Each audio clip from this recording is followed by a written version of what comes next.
उधर स्विफ्ट से बाहर होने की खबर से रूस में हड़कंप मच गया है। मॉस्को में एटीएम पर कतार में लगे हैं रूसी लोग। स्विफ्ट बैन से रूस के लोगों को पैसा डूबने का डर है। रूसी बैंकों पर प्रतिबंध की खबर से लोगों में खौफ देखने को मिल रहा है।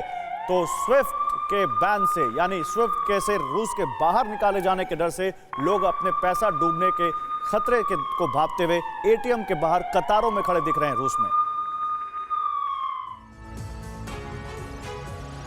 हाँ, ये सच है कि युद्ध कभी किसी एक देश एक तरफ से बर्बादी नहीं करता है। थोड़ी बहुत दोनों तरफ अफरा तफरी मचती है।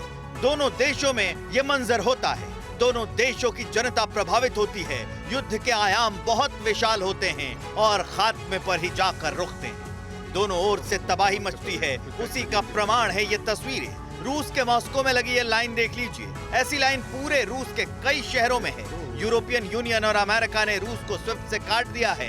अब रूस के लोगों को लगने लगा है कि कहीं पैसे की दिक्कत उन्हें होने लगी तो क्या होगा। यूक्रेन तो छोटा सा देश है, बर्बाद हो ही रहा है। रूस में भी अफरा तफरी मच गई है। उनको ये भी डर लग रहा है कि रूस के बाजार की हालत खराब हो गई तो उनका पैसा डूब जाएगा, इसलिए वो अपने पैसे बैंक से निकाल रहे हैं। रूसी बैंकों पर प्रतिबंध की खबर से लोगों में खौफ पसर गया है। हालांकि बैंक स्टेटमेंट जारी कर ये बता रहे हैं कि उनका पैसा नहीं डूबेगा, वो पैनिक ना करें। Central bank of Russian federation ने ये दावा किया है, लेकिन लोगों में अपनी खून पसीने की कमाई को लेकर असुरक्षा की भावना है, इसलिए पूरे रूस में एटीएम के आगे भीड़ लगने लगी।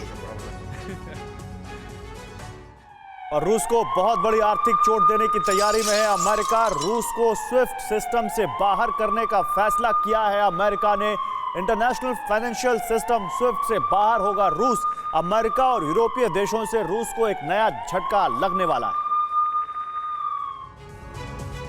अमेरिका और यूरोपीय देशों से रूस को नया झटका लगा है। रूस को स्विफ्ट सिस्टम से बाहर करने का फैसला लिया गया है। अब इंटरनेशनल फाइनेंशियल सिस्टम से रूसी बैंक बाहर हो जाएंगे। इससे रूस की आर्थिक स्थिति पर पूरा असर पड़ेगा। ब्रिटिश पीएम बोरिस जॉनसन ने कहा है कि ये रूस को फाइनेंशियल तौर पर आइसोलेट करने का पहला कदम है और अगर रूस नहीं माना तो आगे भी बड़े एक्शन लिए जाएंगे। अब आपको ये भी बता दें कि स्विफ्ट आखिर है क्या। Society for world wide interbank financial telecommunication.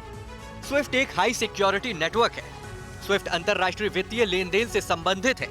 स्थापना 1973 में टेलिक्स को रिप्लेस करने के लिए की गई थी। 200 से ज्यादा देशों के 11,000 से ज्यादा वित्तीय संस्थानों में उपयोग। सुरक्षित संदेश और पेमेंट ऑर्डर भेजने के लिए उपयोग। ग्लोबल फाइनेंस के लिए आवश्यक पाइपलाइन। स्विफ्ट बेल्जियम में स्थित है। इसके बोर्ड में 25 लोग हैं।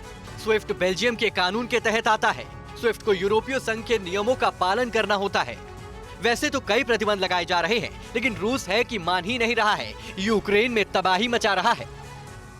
परवाह देश की, सोमवार से शुक्रवार रात 10 बजे TV9 भारतवर्ष पर।